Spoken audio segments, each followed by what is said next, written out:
Olá, queridas irmãs, como vão? Vamos a mais estudo da nossa revista Visão Missionária, que tem como tema As Filhas da Herança, Mulheres de Atitude. O texto bíblico está em Números, capítulo 27, versículos de 1 a 11. E a autora é a Jaqueline Teixeira. Ela é jornalista e membro da Igreja Batista Sião, Salvador, Bahia.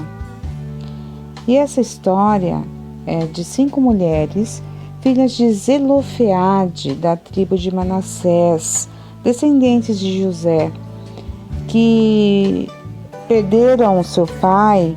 Ele morreu no deserto, no percurso para Canaã, junto com toda aquela geração que duvidou da terra prometida. E agora elas tinham uma dificuldade muito grande, que o seu pai não havia tido filho homem, e a lei ela não favorecia as mulheres. E a preocupação delas agora era como viveriam sem a cobertura da lei sobre suas vidas. E como fariam para se protegerem, sabendo que não tinham mais o pai. Foi então que, num pensamento de defesa pessoal, sobre suas vidas, de um modo de sobrevivência, elas se reuniram e decidiram procurar Moisés, os líderes, para falar em defesa da causa própria, pedindo a justiça em nome do seu pai, para que elas também tivessem o direito de ter um pedaço de terra para viverem e darem continuidade à sua vida.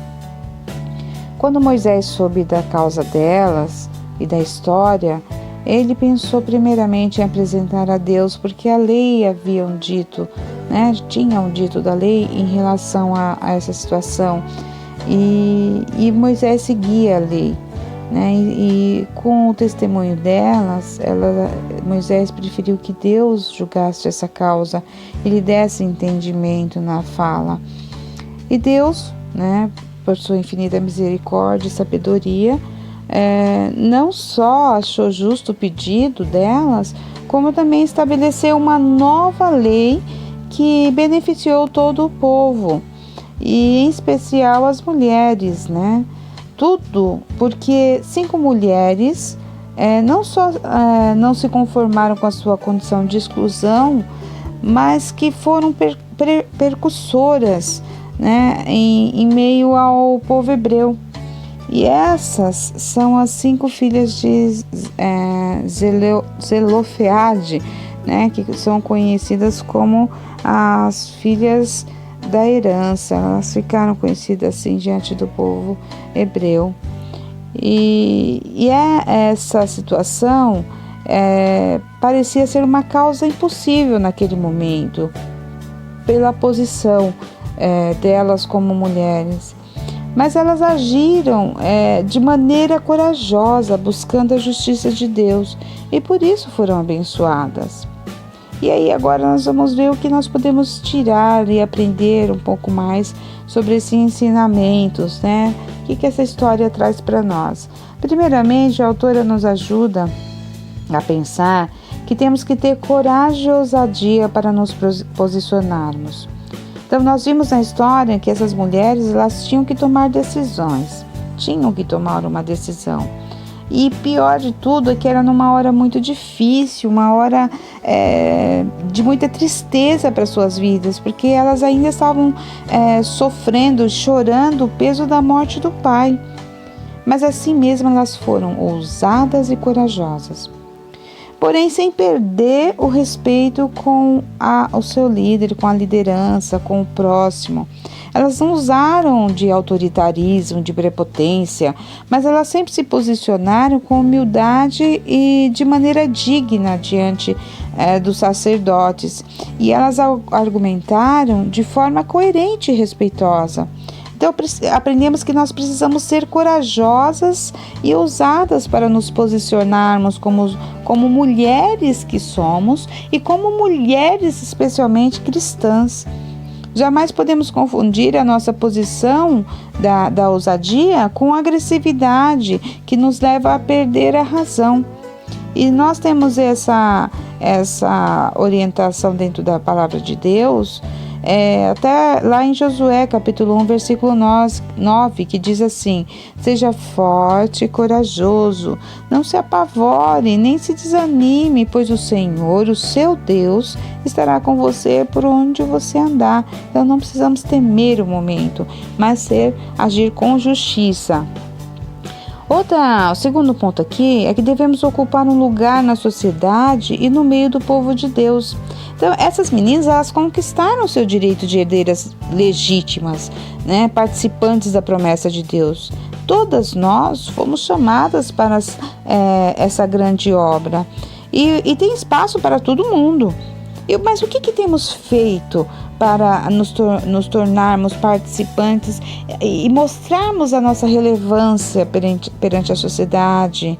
O que temos feito, declarado, né, e nos destacado nesse serviço do reino? Em que área nós temos nos destacado? Como temos agido como mulheres de Deus? As mulheres de atitude, elas levam a sério as tarefas que lhes são dadas. Elas têm zelo pelo ministério no qual trabalham e fazem o melhor que podem na obra de Deus. Então não podemos nos contentar apenas pela certeza da salvação. Precisamos ser servas gratas e trabalhar enquanto é dia. Eclesiastes 9:10 diz: tudo que você tiver de fazer, faça o melhor que você puder, né? Um terceiro ponto é que nós devemos recorrer ao Senhor para que Ele conduza nossas vidas. Então, quantas vezes fomos injustiçadas nessa vida, simplesmente porque alguém não quis admitir o nosso trabalho? Essas mulheres, elas com a sua atitude, elas conquistaram e abençoaram toda uma geração, porque além de Deus ver a justiça do pedido delas, Deus também entendeu que precisava mudar a lei. Deus viu dessa maneira que precisava de uma mudança para que todos fossem beneficiados, né? Então, o que temos feito para abençoar outras vidas? Para isso, nós precisamos estar em todo o tempo na presença de Deus, buscar a sua direção para tudo o que vamos fazer. Isso equivale a dizer que nunca vamos ficar em dúvida com as nossas decisões, pois o Senhor, Ele não nos deu um espírito de confusão, mas um espírito de sabedoria. Então, quando a questão fica dúbia, gera atrito, isso não vem de Deus. E a melhor resposta pode até ser o silêncio no momento. Deixa Deus agir, deixa Deus julgar a causa, sem esquecer que é preciso ter um posicionamento nosso, pois somos mulheres de Deus. E mulheres acomodadas, elas não fazem diferença nenhuma, não fazem diferença alguma onde elas estão, e não exercem papéis relevantes. Já as mulheres de atitude, elas geram impacto positivo no mundo e abençoam a sociedade na qual elas estão inseridas.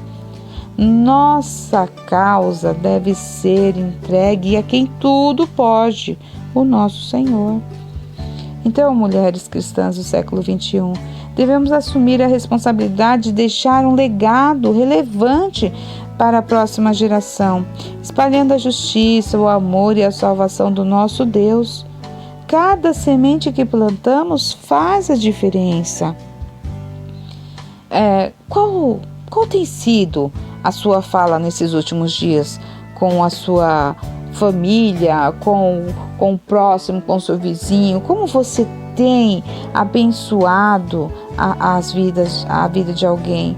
Ou até, será que nas nossas palavras nós temos até amaldiçoado a vida de alguém ou a nossa própria vida? Qual tem sido o seu testemunho? Que sejamos como as filhas de Zelofeade, corajosas, ousadas, de posicionamento firme e confiantes no nosso Deus. Vou deixar o texto de João 9, capítulo 9, versículo 4, que diz assim: precisamos trabalhar enquanto é dia, para fazer as obras daquele que me enviou, pois está chegando a noite, quando ninguém pode trabalhar. Deus a todos nós abençoe.